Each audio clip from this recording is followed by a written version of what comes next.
बच्चों, अर्थशास्त्र की ऑनलाइन क्लास में आपका स्वागत है।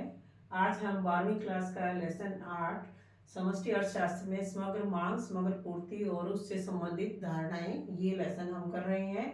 इसके दो टॉपिक हमने पहले कर लिए हैं। समग्र मांग क्या है, उसके दो दृष्टिकोण थे, वो हमने पढ़े थे।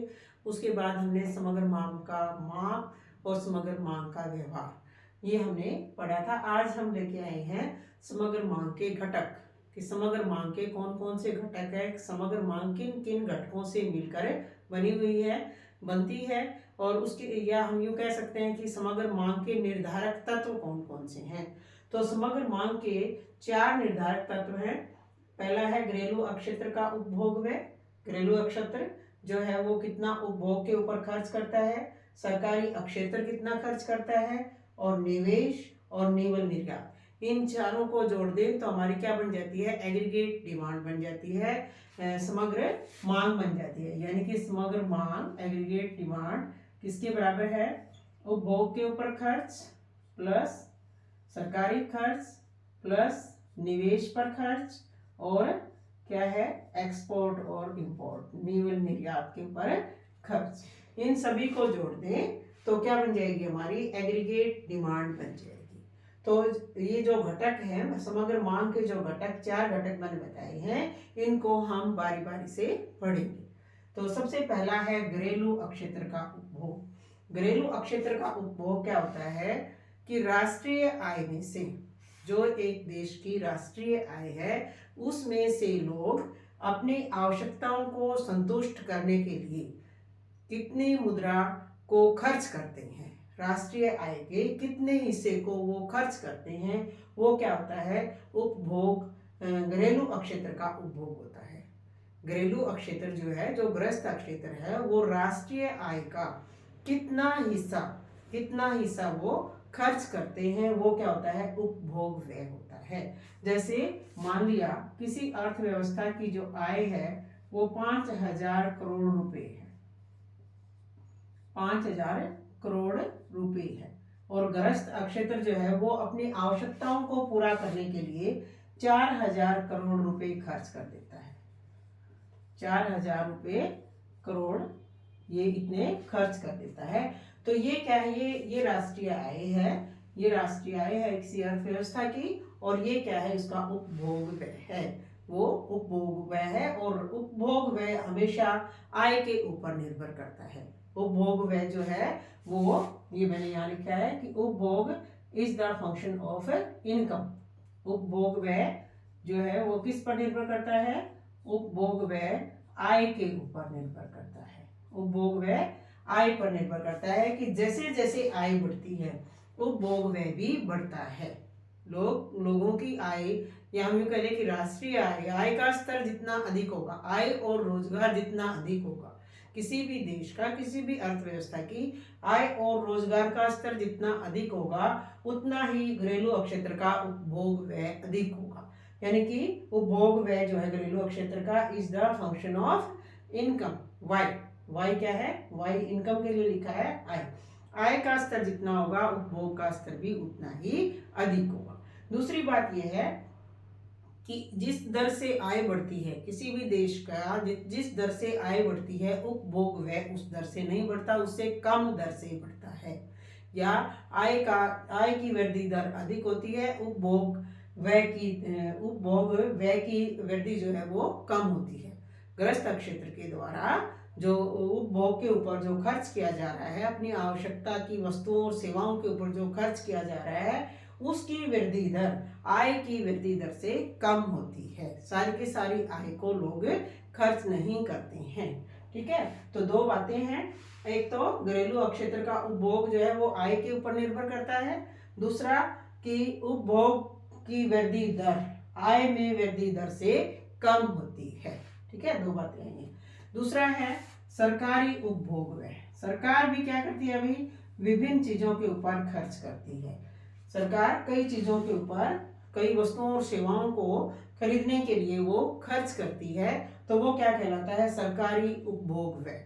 सरकारी उपभोग व्यय, जैसे सरकार जो है वो कई जनता की भलाई के लिए, सार्वजनिक हित के लिए, कल्याण के लिए क्या करती हैं, कई योजनाएं बनाती हैं और कई कई चीज़ों के ऊपर खर्च करती हैं, जैसे भवन निर्माण के ऊपर, स्कूल भवन निर्माण के ऊपर, स्वास्थ्य के ऊपर, सड़क पुल और कानून व्यवस्था बनाए रखने के लिए, बाहरी आक्रमण, विदेशी आक्रमण से बचने के लिए खर्च करती है। इस तरह के कई खर्च जो है वो होते हैं, कई व्यय होते हैं वस्तुओं और सेवाओं के ऊपर सरकार जो है वो खर्च करती है। देखो हमने उपभोग ग्रस्त का पढ़ा, अब ये सरकार का। सरकार जो है वो सार्वजनिक हित के लिए वो जो है वो खर्च करती है, लोगों के हित के लिए, कल्याण के लिए, उनकी आर्थिक विकास के लिए सरकार जो है विभिन्न चीजों के ऊपर खर्च करती है।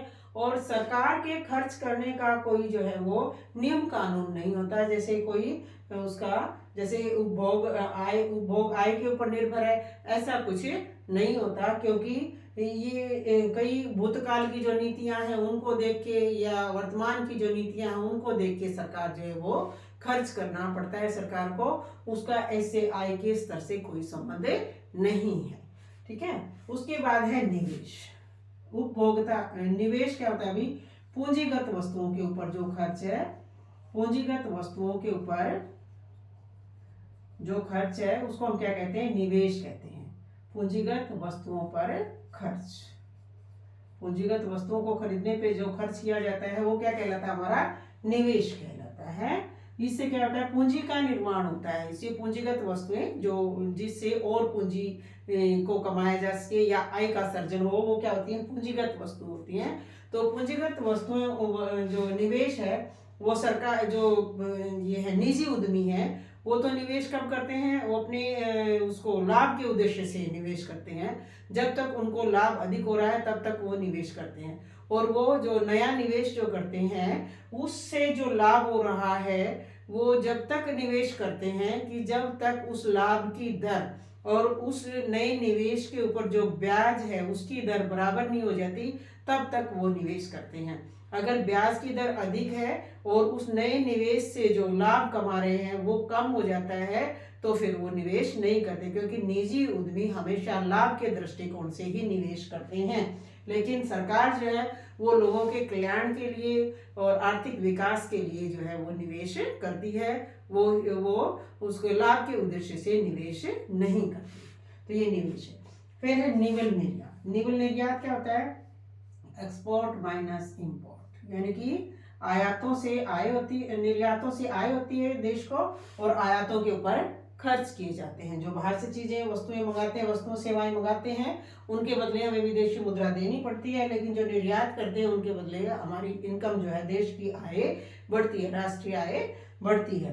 तो जब इसको निवल निर्यात बोलते हैं, निवल निर्यात, निवल निर्यात, निवल निर्यात। तो जब ये एक्सपोर्ट ज्यादा हो जाते हैं इंपोर्ट से, एक्सपोर्ट जो है वो इंपोर्ट से जब ज्यादा हो जाते हैं तो क्या हो जाएगा, हमारी एग्रीगेट मांग बढ़ जाती है। धनात्मक जब होते हैं, ये धनात्मक हो जाता है ना, ये अगर निवल निर्यात हमारा धनात्मक हो जाता है तो एग्रीगेट डिमांड जो है वो बढ़ जाती है। लेकिन अगर इंपोर्ट ज्यादा हो जाते हैं और एक्सपोर्ट हमारे कम रहते हैं तो क्या हो जाएगी, हमारा जो निवल निर्यात है वो क्या हो जाएगा, हमारा ऋणात्मक हो जाएगा, ऋणात्मक हो जाएगा।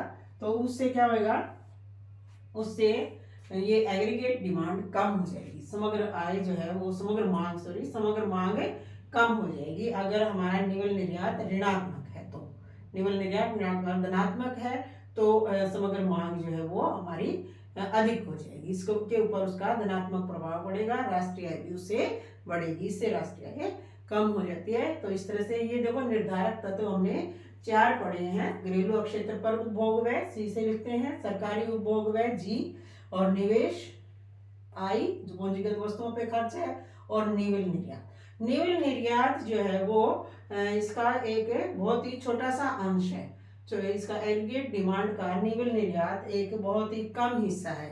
इसलिए जब हम ये रोजगार निर्धारण का विश्लेषण करते हैं तो उसमें इसको नहीं लेते, निवल निर्यात को हम नहीं लेते हैं, तो ये क्योंकि ये एग्रीगेट डिमांड का एक बहुत ही छोटा सा हिस्सा है। तो ये हमने समग्र मांग के घटक पढ़े हैं, ये कई बार एग्जाम में आ जाते हैं, इनको ध्यान से पढ़ना है, आसान सा टॉपिक है। आशा करते हूँ आपको समझ आया होगा। Thank you.